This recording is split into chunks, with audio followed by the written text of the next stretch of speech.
Selamat malam, selamat datang para hadirin di Gedung Sosietat Militer Taman Budaya Yogyakarta.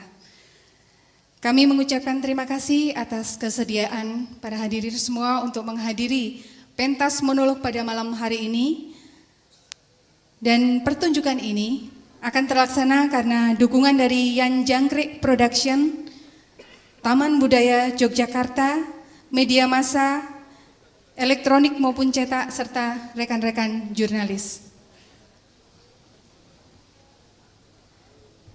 Yantoro atau biasa kita kenal dengan panggilan Yan Jangkrik mempersiapkan pementasan pada malam hari ini dengan dukungan penuh dari keluarga tercinta. Ibu Bernadetta Nurriati, istri tercinta, Rani Ayuning Tias, Rio Aliandu, Ramaditya, Agita Widya Kiatanti, Freddy, Garuda, Nararia, Mahesa, Ahning, yang merupakan putra dan putri serta menantu dari Bapak Yan Jangkrik, yang selalu memberikan kebebasan sepenuhnya kepada Bapak Yan Jangkrik untuk mengeksploitasi kemampuannya dan berekspresi di bidang kesenian. Untuk mendukung kelancaran pertunjukan pada malam hari ini, kami memohon kepada seluruh hadirin selama pertunjukan berlangsung untuk tidak menyalakan handphone atau untuk sementara di silent, dilarang berinteraksi dengan seluruh pemain yang berada di atas panggung, tidak diperkenankan membawa makanan maupun minuman, tidak diperkenankan merokok di dalam ruangan selama pertunjukan berlangsung, tidak diperkenankan memotret dengan lampu kilat atau blitz, dan mohon selama pertunjukan berlangsung untuk mengurangi perbincangan di dalam ruangan ini. Sebelum kita memulai acara pertunjukan pada malam hari ini, pementasan akan diantarkan dengan sambutan oleh Ong Hari Wahyu selaku supervisor dari pementasan pada malam hari ini.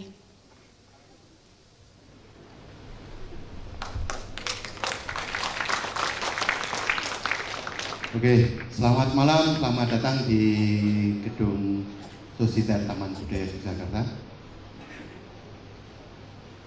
Malam ini adalah malam bahagia. Saya kira kita bisa menikmati bersama nanti bagaimana pertunjukan monolog ini yang dimainkan oleh Yantoro atau kita bisa sebut dengan Yan Jangkrik. Nah, ternyata Pak Yan Jangkrik ini adalah seorang pengusaha sebenarnya. Dia punya konglomerasi tentang sablon dan kaos di Jogja ini. Jadi Pak Yan Jangkrik ini seorang pengusaha, tapi dia ingin menolak usurnya, ingin selalu muda dengan dia selalu berkesenian. Karena pengalamannya dia ketika sekitar tahun 76 dia adalah salah seorang anggota kelompok teater STMK yang diasuh oleh seniman terkenal kita, Mas Landung Simatupang. Oke, kali ini Pak Yan melaksanakan ibadah monolognya yang kedua. Jadi yang pertama kemarin tahun 2016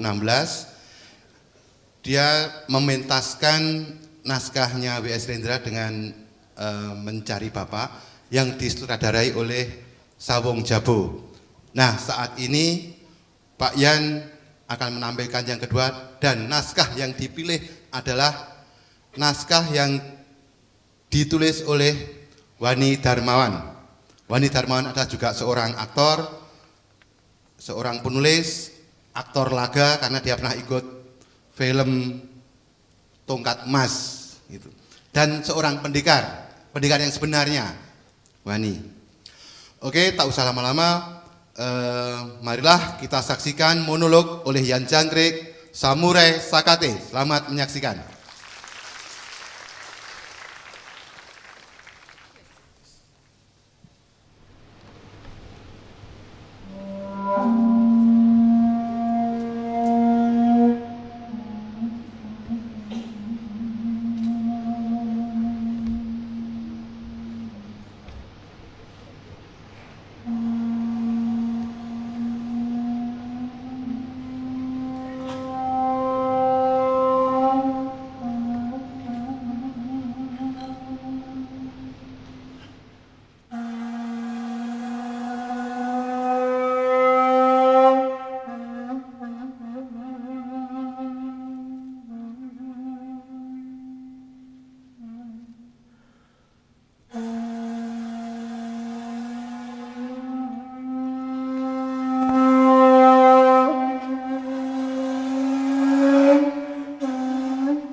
bahwa nyawa semurah sehelai bumi.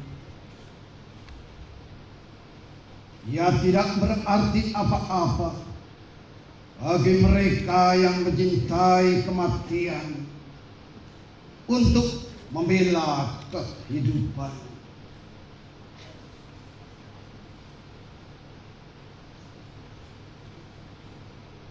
Hidup adalah sebuah wadah.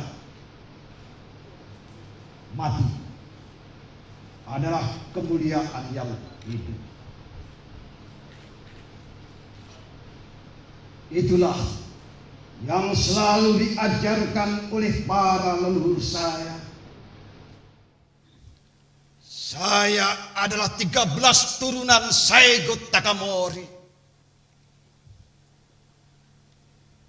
Apakah Anda tidak bergetar ketika saya menyebut nama itu? Siapa yang tidak kenal Saigo Takamori?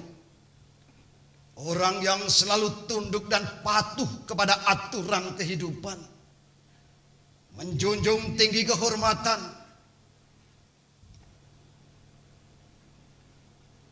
Hidup ditentukan oleh diri sendiri. Diri sendiri ditentukan oleh ajaran keluhuran. Keluhuran adalah dirinya. Setelah pemberontakan Satsuma yang gagal,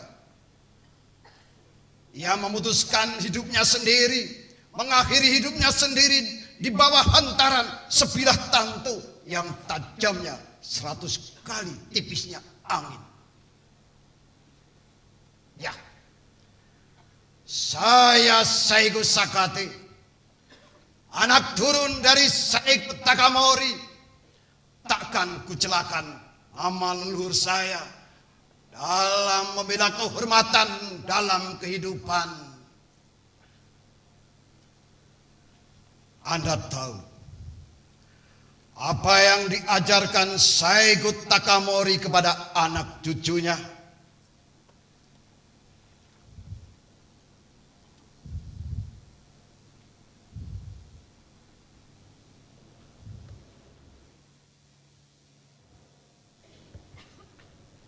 Menjadi gerombolan itu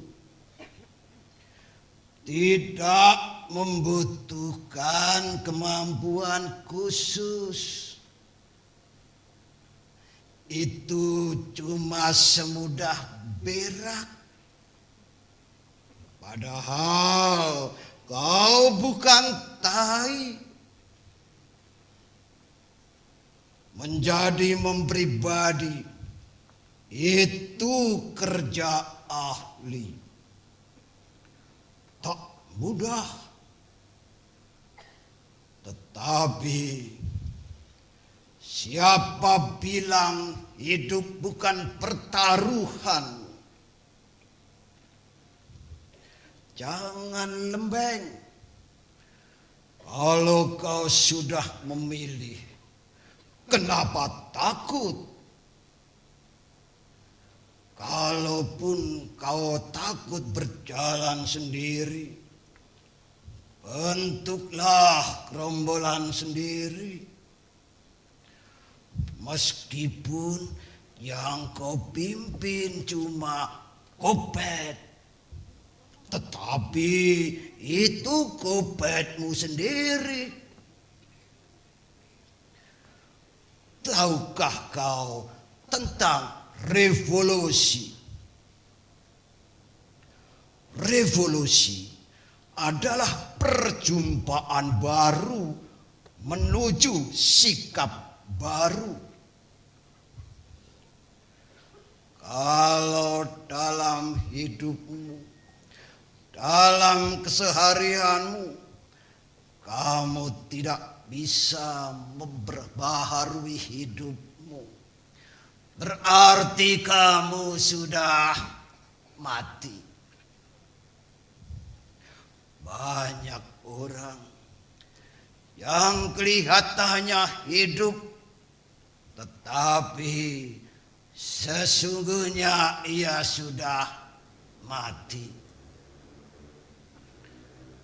Dan yang lebih mengenaskan lagi, kau tahu, banyak orang yang keburu mati sebelum ia hidup. Anda menyimak betapa kerasnya apa yang ia katakan.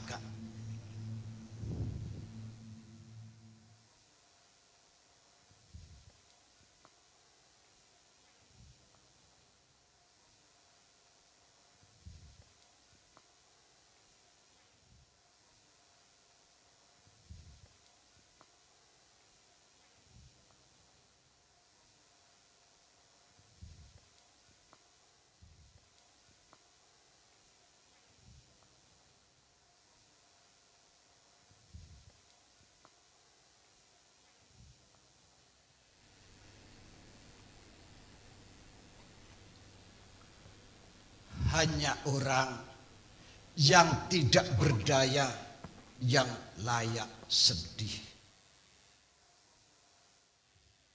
Jika saja aku belajar pedang saat usiaku masih muda, aku pasti.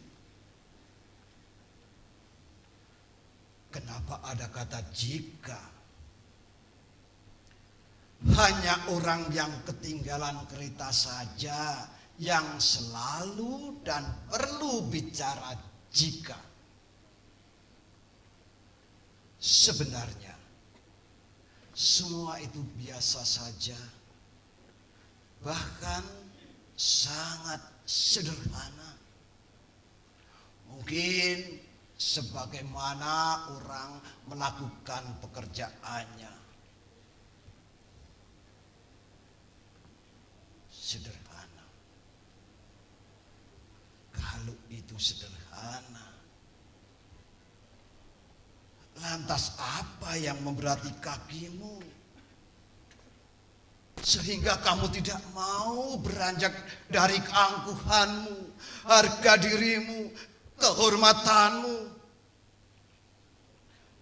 Angkuh, harga diri, kehormatan itu melelahkan. Kehormatan tidak bisa diambil dengan lunak. Kehormatan adalah perjuangan sekujur hidup hingga maut memutuskan menjemput. Saya tidak mengerti kenapa harus ada kehormatan di muka bumi ini yang membuat orang terserimpung untuk bersikap bersahaja. Tapi tunggu dulu.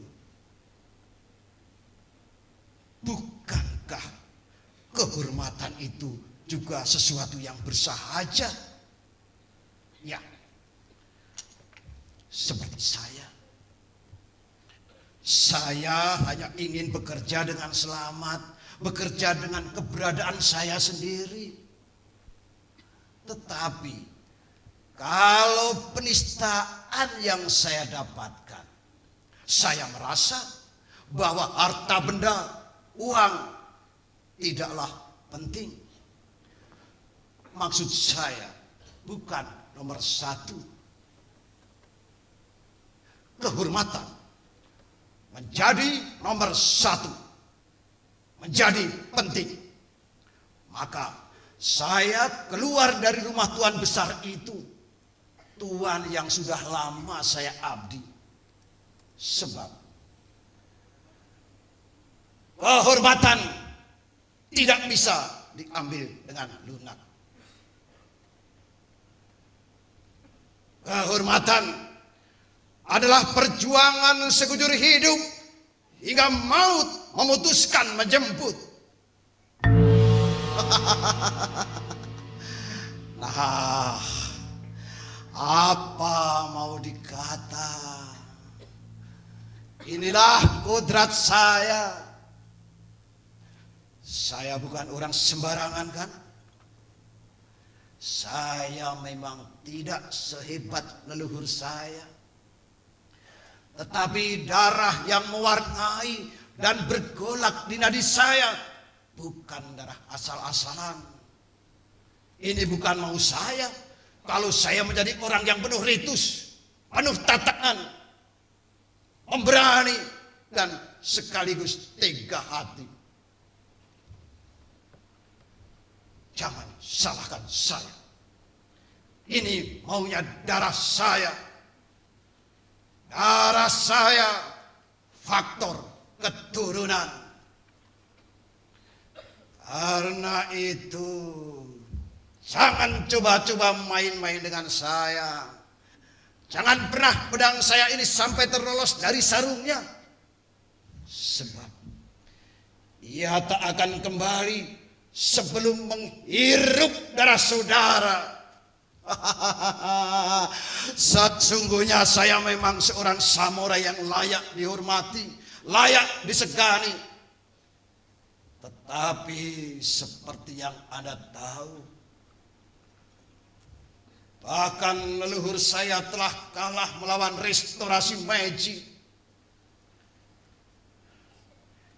Ini akhir dari tradisi samurai.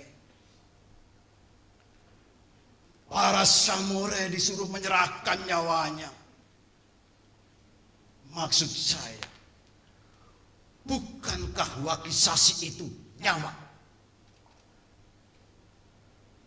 Menyerahkan pedang sama saja menyerahkan nyawa. Lalu apa?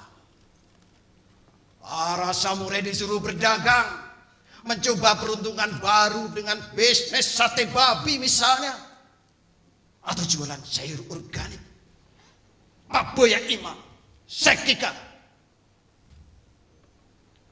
Oshitaru. Ini sama saja merendah bak leluhur saya.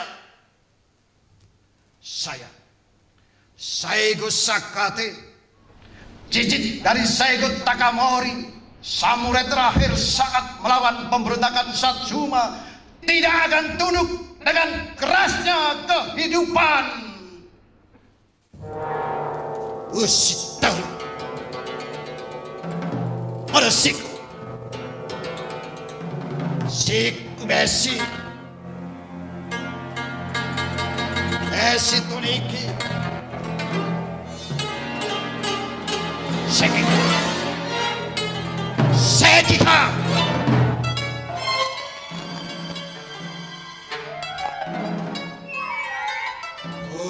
Oshitaru Monoshiku Shikubeshi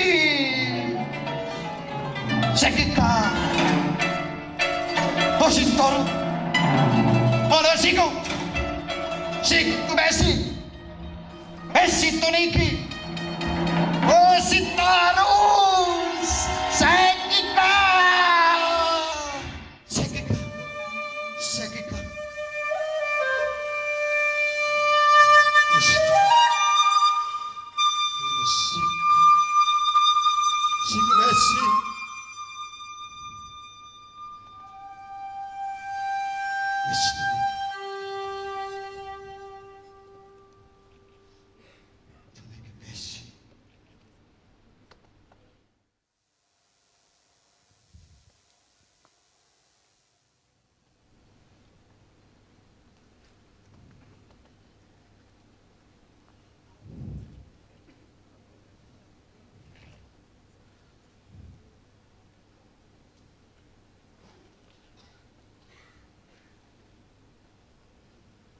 Sebenarnya saya hanya ingin bekerja dengan selamat. Meskipun Tuhan saya itu menggaji saya tidak kecil, tetapi Tuhan saya itu selalu mengusik kehidupan pribadi saya. Saya merasa terhina, atau tepatnya, iya, Tuhan itu telah menghina saya. Apa bedanya terhina dan menghina? Toh itu sudah terjadi. Tetapi yang membuat saya panas adalah mengapa saya bisa terhina? Karena sesungguhnya bila seseorang mengizinkan orang lain untuk menghina dirinya, orang itu sudah bukan pendekar lagi. Ia bukan lelaki sejati. Ia bukan seorang pemain pedang sejati. Semuanya sudah terjadi. Apakah seseorang sudah dibunuh karakternya atau apapun, orang itu sendirilah yang harus bertanggung jawab kepada kehidupannya sendiri. Oshitaru, Mana siku besi. Itu lagi.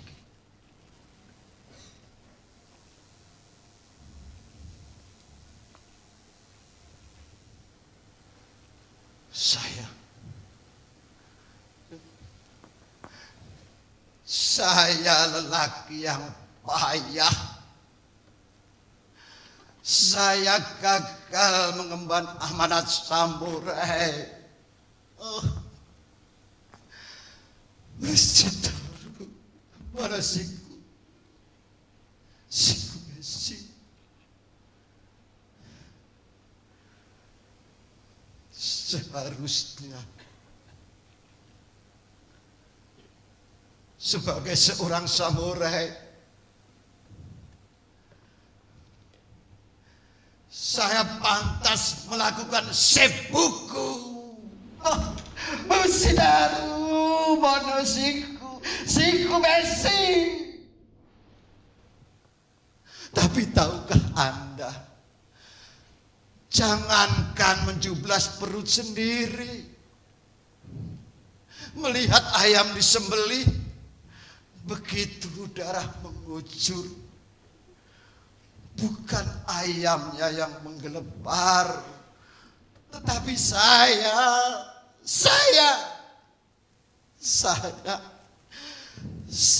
lelaki yang gagal. Saya telah mencoreng nama besar leluhur saya.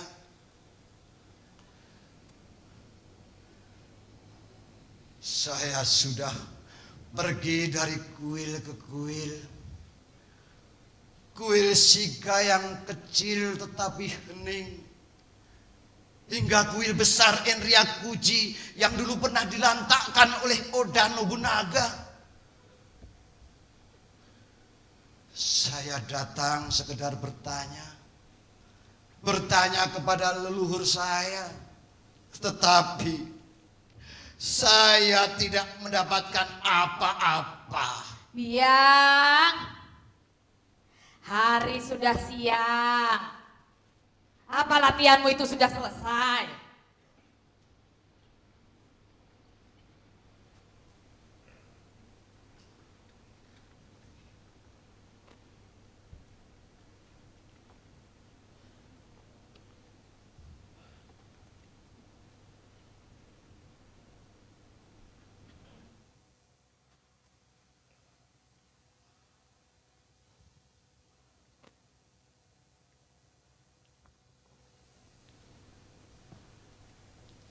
Saudara-saudara, sebaiknya seorang samurai janganlah jatuh cinta. Andai ingin hidup berumah tangga, sebaiknya ia jadi presidennya. Presiden rumah tangga, presiden yang diktator. Biang.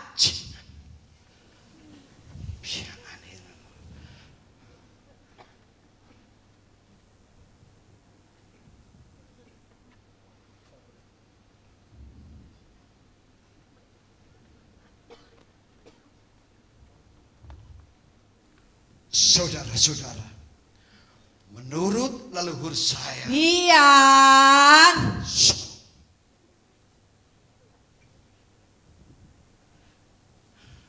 inilah saya. Saya adalah samurai terakhir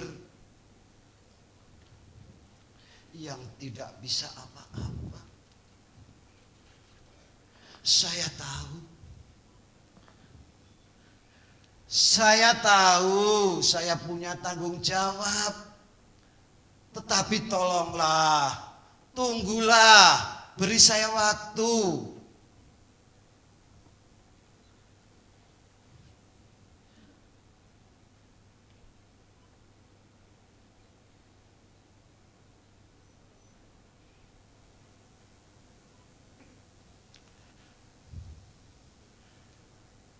Sebenarnya masalah ini masalah sepele.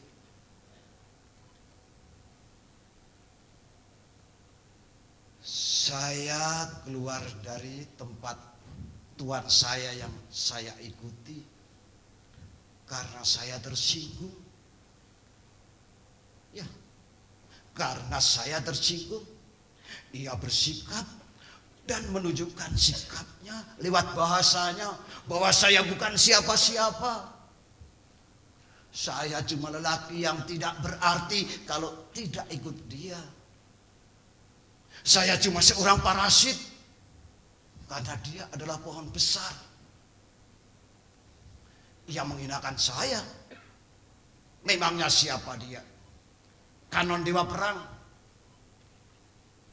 yang bisa menentukan nasib hidup orang lain. Apa hak dia menentukan nasib saya? Berani-beraninya menghina saya. Saya tahu saya harus berterima kasih kepada Tuan besar saya itu. Karena dia sudah mempekerjakan saya hampir seluruh hidup saya. Mulai dia ronim sehingga menjadi Tuan besar, bahkan sangat besar, yang dikenal oleh pemimpin-pemimpin provinsi dan jenderal-jenderal besar di pusat kekaisaran. Dan setelah ia menjadi besar setara daimyo mungkin, ia lupa macam mana sejarahnya. Ia menghinakan saya di bawah prajurit-prajurit junior, bahkan ronim yang baru saja saya rekrut.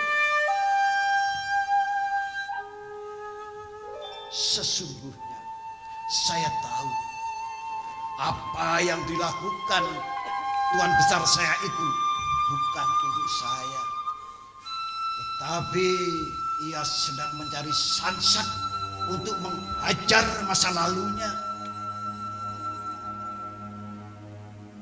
Dan sansak itu adalah saya. Saya sebagai sansak yang hidup.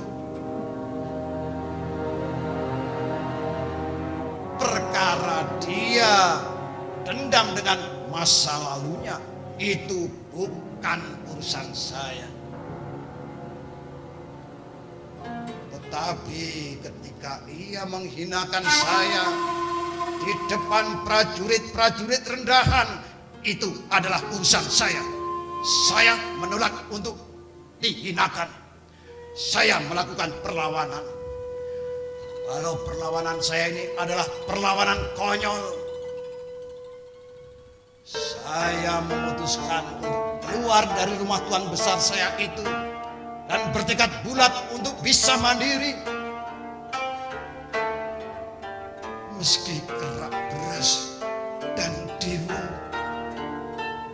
yang harus saya masukkan ke dalam mulut istri dan anak saya, sayangnya Biang.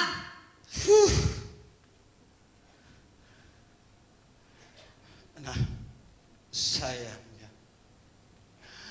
kenapa saya tidak tunduk dan mengikuti aturan-aturan yang telah diajarkan oleh leluhur saya? Bahwa sebuah perkawinan itu cuma memperebutkan kekuasaan. Bukan itu. Bukan itu. Itu cuma istilah. Kenapa saya jadi bimbang? Ya, kenapa? Istri saya, saudara-saudara, istri saya menuntut lebih. Ia menuntut agar saya selalu mencukupi segala kebutuhan keluarga ini. Bukankah itu wajar? Kenapa saya jadi tersinggung? Di sini tersinggung, di sana tersinggung, di mana-mana tersinggung. Kok seperti pendek sekali sumbunya?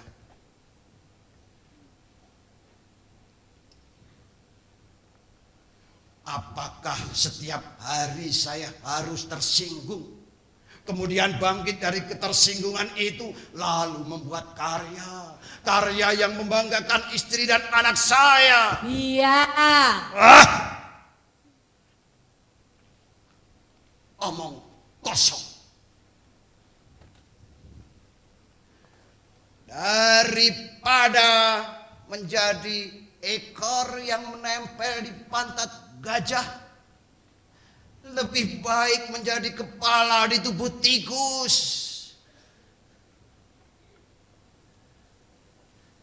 Itu cuma impian.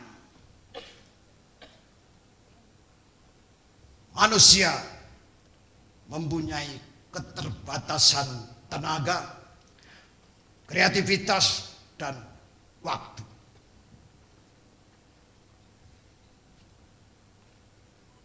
Sudah terlambat semua ini untuk saya.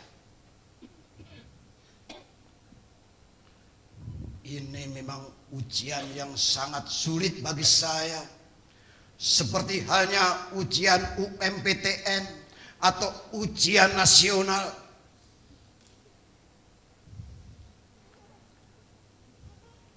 Saya jadi ingat apa yang dikatakan oleh leluhur saya. Ujian dalam hidup.